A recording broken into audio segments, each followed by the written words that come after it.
आज 14 नोव्हेंबर 2024च्या अनुषंगाने शालेय शिक्षण व क्रीडा विभाग महाराष्ट्र शासन यांनी एक विधानसभेच्या निवडणुकीच्या संदर्भाने सुट्टीचा एक GR काढलेला आहे। त्या अनुषंगाने विषय विधानसभा सार्वत्रिक निवडणूक 2024च्या अनुषंगाने दिनांक 18, 19 व 20 नोव्हेंबर 2024 रोजी शाळांना सुट्टी जाहीर करण्याबाबत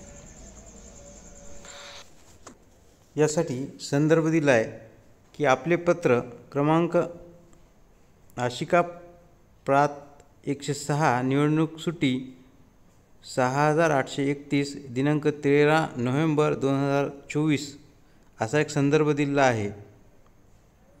त्यामध्ये लिहिलं आहे, महोदय, उपरोक्त संदर्भीय पत्रान्वये विधानसभा सार्वत्रिक निवडणूक 2024च्या अनुषंगाने दिनांक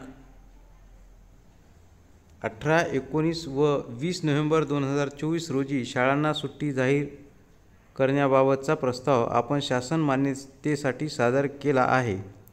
सदर प्रस्तावाच्या अनुषंगाने कळविण्यात येते की विधानसभा सार्वत्रिक निवडणूक 2024 राज्यात सुरळीतपणे पार पाडण्यासाठी शिक्षकांच्या निवडणूक कर्तव्यामुळे ज्या ठिकाणी शाळा भरवणे शक्य नसेल त्या ठिकाणी संबंधित शाळेच्या मुख्याध्यापकांनी शाळा बंद ठेवण्याबाबतचा निर्णय घेण्याबाबत आपण आपल्या स्तरावर आवश्यक त्या सूचना निर्गमित कराव्यात, ही विनंती। आपला म्हणून तुषार महाजन, उपसचिव, महाराष्ट्र शासन यांची इथं सही केलेले हे पत्र हा GR 14 नोव्हेंबर 2024 रोजी प्रकाशित झालेला आहे।